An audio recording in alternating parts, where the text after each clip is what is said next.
नीतीश कुमार जो है प्रधानमंत्री बनेंगे। लौड़ा मंत्री बनेगा। कह दियो वो लौड़ा मंत्री बनेगा नीतीश कुमार। काहे बिहार के हैं तो बिहार के तो है ना, लौड़ा बिहार के बहन के गाँव में रहते दिन गया बेचू कुछ बोलेगा बेटी चोर ललनमा के बहन के रखले है ईरानीबाज बहन चोर को कौन नहीं जानता है। बड़का आदमी है तो उसको पॉलिसी लेता हो तू लोग। पॉलिसी का बात नहीं है चाचा। ये सब बेटियों को मुँह देना चाहिए दिन के। प्रधानमंत्री बनेगा, लौड़ा मंत्री बनेगा। अच्छा एक बात बताइए, ये आप गुस्सा क्यों है? काहे नहीं गुस्सा रहेंगे, बहन चोर को बच्चे से जानते हैं लौड़े भर से। वो से 3 साल का बड़ा है, ओकरे गाँव में नानी घर है, उसको नहीं जानते बेटी चोर के। कहाँ नानी घर हुआ आपका? है कहाँ नानी घर हुआ? जहाँ का घर है बेटी चोर बाके कल्याण बिघा।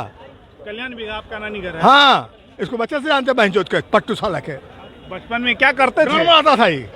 आप कुछ सुनोगे कौन बेटियों के मुंह पर कहेंगे अब बहन के चोर चोट्टा बनेगा प्रधानमंत्री, लौड़ा मंत्री बनेगा। अच्छा मोदी जी प्रधानमंत्री कैसे हैं? सबसे बढ़िया है। मोदी जी अगर 24 में अगर वो आ रहे हैं तो क्या ये सत्य है, सच है? ये कौन कहेगा कि सच है कि नहीं सच? आ भी सकता है, नहीं भी आ सकता है, जो जनता के मुंह पर है। लेकिन नीतीश कुमार लौड़ा